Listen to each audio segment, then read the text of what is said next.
on the News Channel 5 network. This is Score on Business.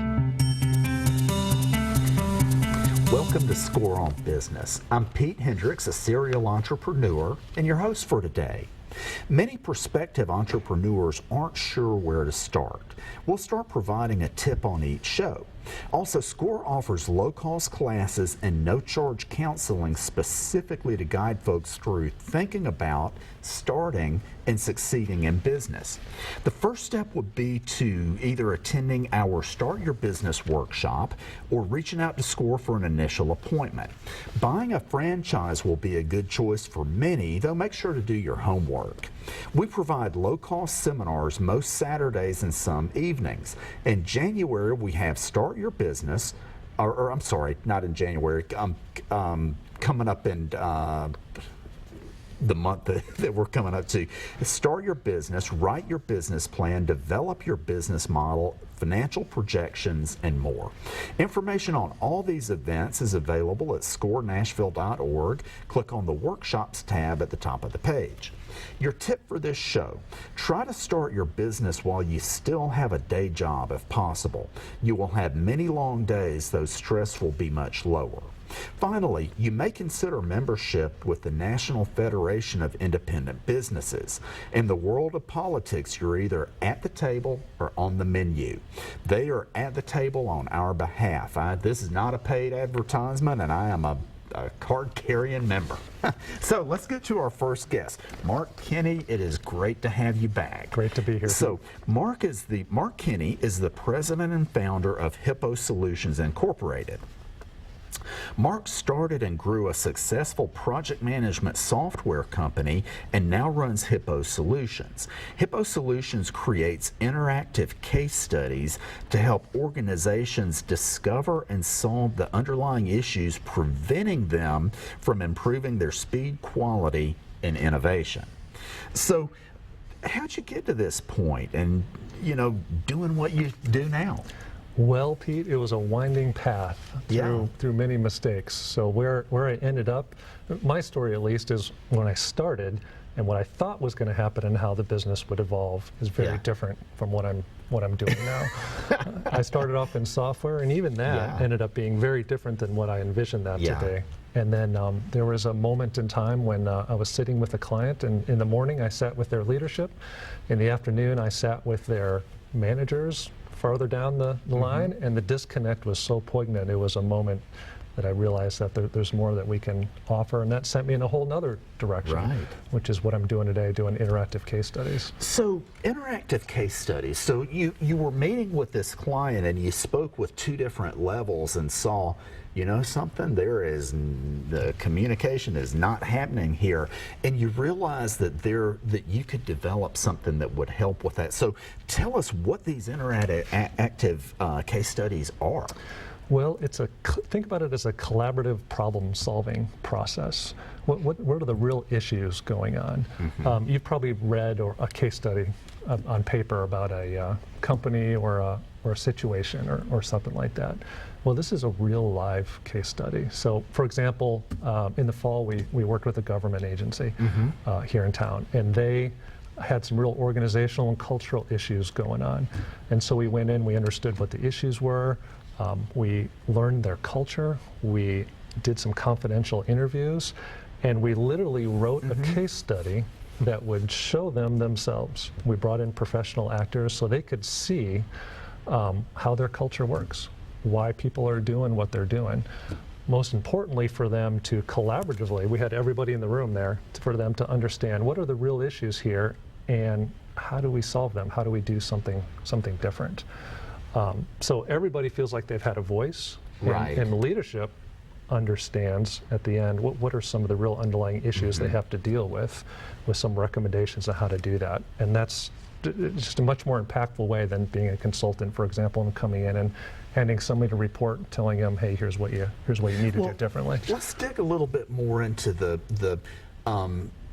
so you bring in professional actors, and what do they do, and how does that strengthen the magic that occurs? Well, after we do the interviews and we go in, we understand their culture, we literally write a script. a situation that could occur at their company, in their organization. And then we create characters that represent some of the behaviors that go on, leadership styles and so forth in that organization. So the actors, everyone's in a room, so the actors literally play out that script, that situation, so people can see essentially how the company acts, how individuals act. And then they get to ask the characters questions. So the characters get to articulate things that people believe and are thinking but maybe aren't saying. So it's a real safe way for folks to kind of dig in and understand why people are doing different sort of things. So, there's realism that it brings, and A tremendous amount of realism. It's like holding up a mirror. yeah.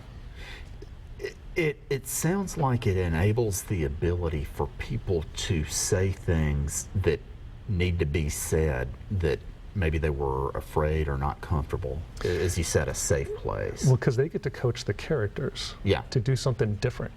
So out of that process, people end up coming up with these suggestions and so forth and saying things that they just can't say Yeah. otherwise, or they won't say otherwise. Right. Even though maybe they could. They're living it Yeah. through the eyes of the characters. So, and that really sounds like a interesting way and a good way to be able to get things on the table, as you said, in a safe manner. It is. So throughout that whole process, then we can go back and say, hey, here are really, here's not just the symptoms, Yeah. but here's really some of the issues that are going on that you need to address, and here's how to address them. And some of your people, your organization, have already come up with some ideas for how to solve those and how to do something different. Okay, well, touching base or changing course a little bit. You're a successful entrepreneur on two different fronts, and what are some of the keys to being successful as an entrepreneur? You know, there's three things that come to mind. One is listening. It's very easy. In fact, I started off by thinking, I know what to do, and I know Yeah. how to do it, and this is the way I should do it. Yeah. And that didn't work out too well. Yeah. So really listening and being humble and listening to customers and clients and what they want, what they need, what they like, what they don't like. Having someone that you can listen to that's just going to kick your butt, Yeah. that just will challenge your thoughts, because a lot of times those are wrong or they're incomplete. Right. So listening is a big one. Another one would be just trying new things, not being afraid to try new things, seeing what works, what doesn't work, picking up and trying the next thing until you find the right formula.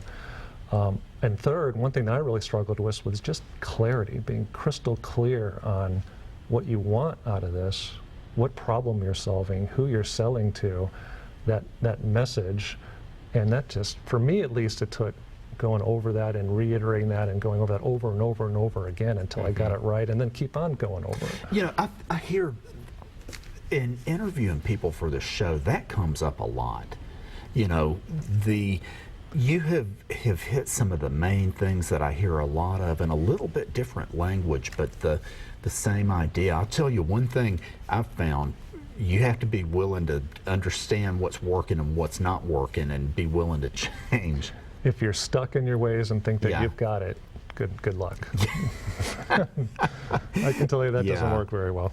So you have some definite expertise on cultural and organizational behavior. So what are some cultural and organizational inhibitors to watch out for? Inhibitors. Well, first let's talk about what is an inhibitor. Yeah. So, because a lot of times every business has issues, every organization has issues that we try and solve. The problem is a lot of times we're going after the symptoms. For example, I don't have an engaged workforce, and so I'm losing productivity and we're not innovative. Well, that's a symptom. Right. What's the underlying issue underneath that? Why aren't people willing to change? Why aren't they engaged? That's the inhibitor. That's what you want to get at. Right. Or I'm a healthcare company and I'm not delivering a great patient experience. That's a symptom. Well, what is that? What are some of the beliefs and thoughts that people are thinking? Maybe they don't feel like their voice is heard, or maybe it's something that happened in the organization a few years ago, or there's all sorts of things, but they're deep things that are entrenched in the organization that are real difficult to get out. But those are the real issues, not just the symptoms. Okay. Mark, it's so good to have you back on the show. Thank you. Appreciate you being here. Okay, ladies and gentlemen, we'll be right back.